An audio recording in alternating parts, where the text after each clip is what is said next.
Hey there, brewing fans or potential brewing fans. Welcome to Canadian Brew Channel. This is Sean signing on.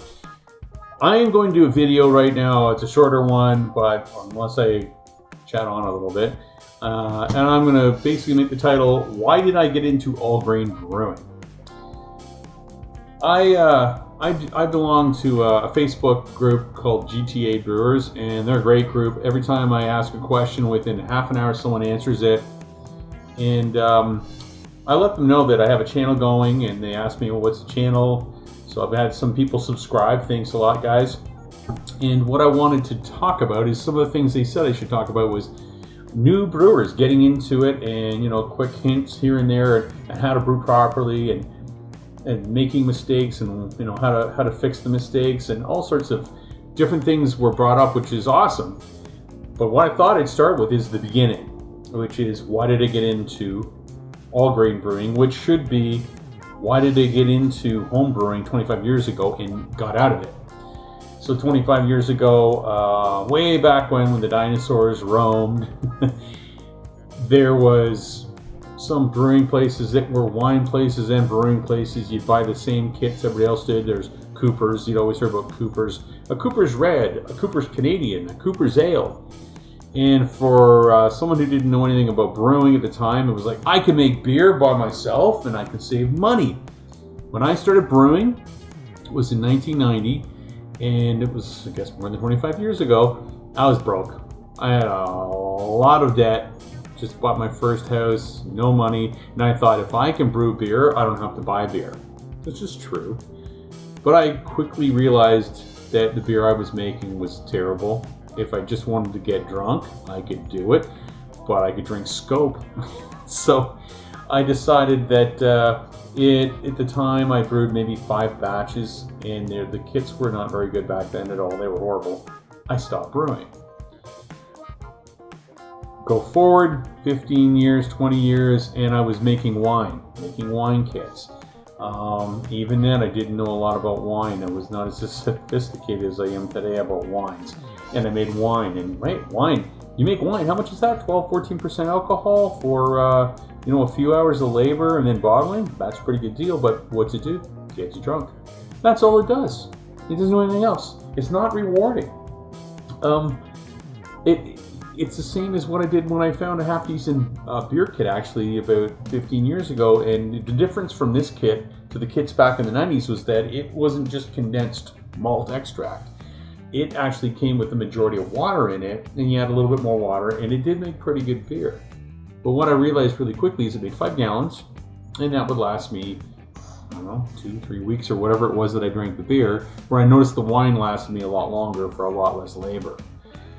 Same thing. I was just trying to get drunk. I was younger, right? I just wanted a cheap buzz because the government, the man, was taxing me, taking all my money. Move forward.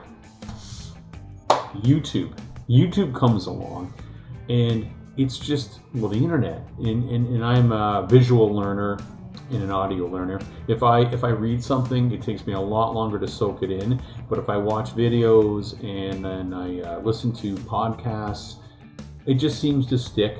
Even though I know if you read things, there's more details in a book than there is watching a video or a podcast. But I just watched hundreds and hundreds of videos and listened to hundreds of podcasts. Now, I'll get back to my list here.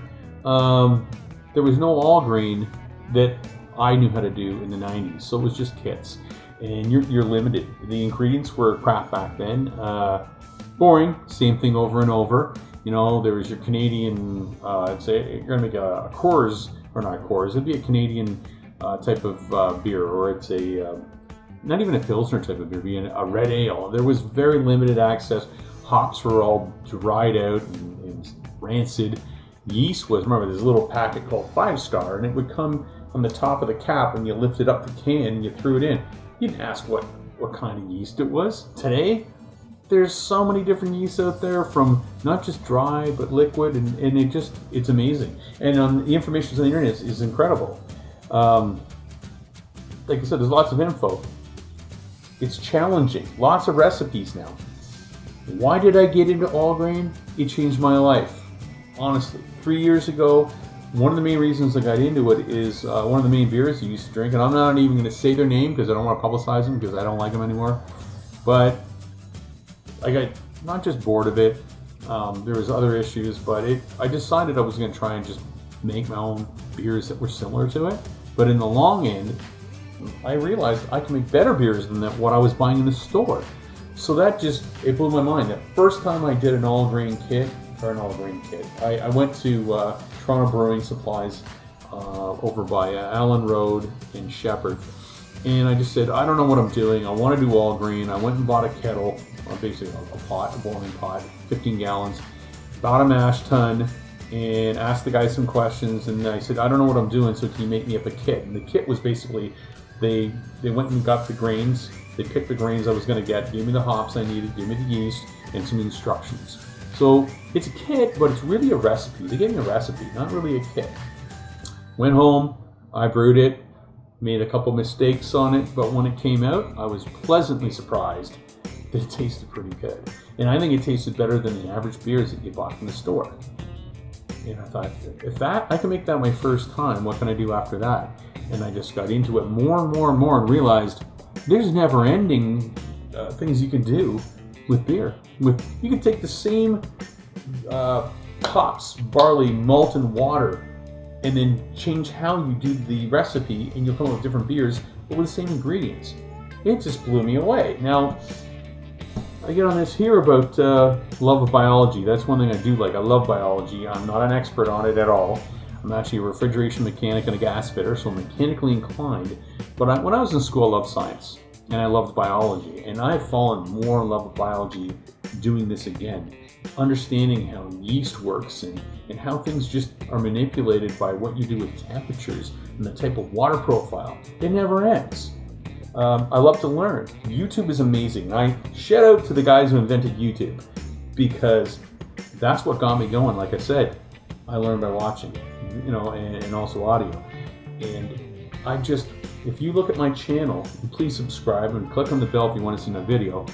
You'll see where on the right hand side I think it's Wisdom of Beer videos, or channels. It's all the people that I've subscribed to that I've learned over the last 3 years to help me out. At first I didn't really chat on them at all. There's a whole bunch of them out there, and as we get on to more of my videos, I'll start giving them more and more shout outs, but there's some of them like Short Circuit Brewers. That guy's amazing. Brian, as soon as I ask a question, I comment, within 10 minutes, he hits a like or he sends back information. There's Larry and Barbecue. I may be saying that wrong. It's Larry and Barbecue, but Larry's a great guy, and he also does barbecuing too, so he does recipes on food and how to beers. Brewing with Larry and Barbecue. Sorry, man, I don't have it in front of me, but shout out to him as well. He's awesome. There's tons of them. Doing something different than the masses don't do, or don't do. I get into hobbies that some people look at me and go, wow, I don't do that. I'm in a band as well, by the way. I play guitar, and I meet people, wow, you play in a band? And I like that feeling where people go, you play in a band? Well, when you tell people you homebrew, and they go, oh yeah, I have a brother who homebrews. He goes and gets the kit, and you go, no, I don't do it from kits. What do you mean? I all grain.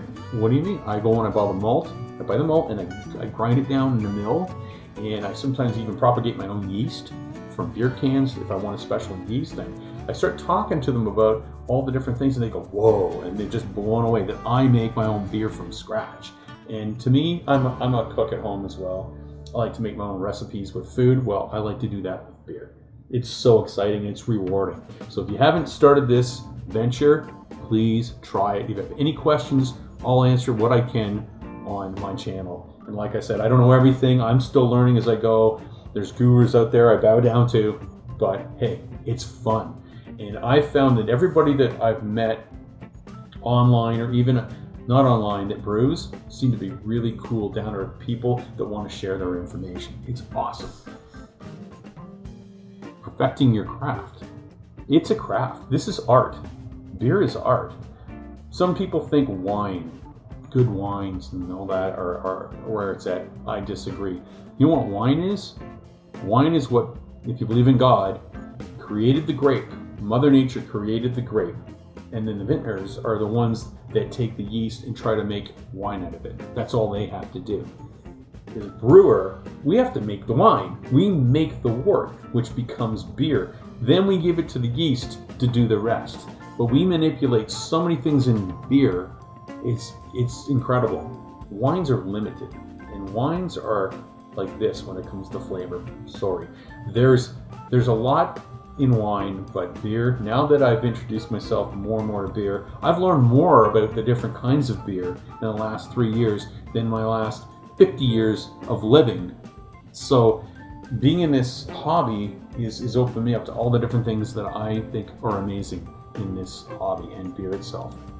Like I said, brewing's an art. Okay, my goal is a home brewer and how they have changed from the 90s till now. Why did I write that? I don't even understand what that means. I'm going to skip that for now. Reasons to homebrew. Well, I kind of just explained those right now. It opens yourself up to seeing your potential for doing something new. And you don't have to go crazy about this hobby. You can start this hobby off with just a bucket of, I have a brew bucket here, my brew kettle. It's stainless steel, but you can start off with an aluminum one if you want to. You can start this hobby off probably for under $100, or you could spend $20,000. It goes nuts. You start getting on some of these brew channels and see what some of the gear these guys have. It's insane. And I'm going to do another video on my brew gear and what I think about it, and then what you can go forward from there, because it's an introductory into brewing. When you start $100, you're in the door. Like I said, you could go to 20 grand as a home brewer. It's incredible how much you can spend, but I digress on that. Cheap beer. This is the reason I quit home brewing. Well, one of the reasons was I thought I'm going to brew to make cheap beer. That's not the reason. If there is at least one channel I know out there that's his reason for making beer is it's because of cheap beer. No, if you want to do it, you can, but your time is worth a lot more. If you take when I homebrew, I do it all grain. I got 5 hours, 6 hours in one day to start the beginning of my beer. Then I gotta wait for 1 to 2 weeks until I then have to put it into bottles or put it into a keg, and that takes another hour or two. There's the cleaning aspect of it. It's the reward at the end.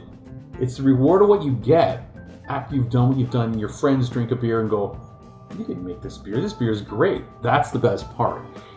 Tomorrow I'm doing a taste testing with 2 of my friends that are coming over. Actually, one's my brother-in-law, another one's a good friend of mine. And we're going to taste my raspberry sour. It will be uploaded tomorrow night probably. And this is the reward to me, is to see what these guys think about it. And I make a beer, it may have a flaw in it, it may be great, but it's all about learning. That's brewing. Challenging yourself to make the best beer ever. That's it. It's to me, it's a rewarding hobby. I mean, how many hobbies can you name where at the end of it you get free beer? Someone said it's like, okay, think about golfing. When people get into golfing, they spend hundreds or thousands of dollars on the equipment and also their greens fees, and at the end of it, what do you get out of it? Nothing. You go home. Beer, spend all that money, and at the end of it, you got a whole bunch of beer to drink. Hey, who loses there? No one, right? Impressing your friends, I've just mentioned that. And learning and learning and learning. There's a saying, I don't know where I heard it. I thought I made it up until I went on the internet and found out it's already out there. And this is one of those sayings that I truly think is wise.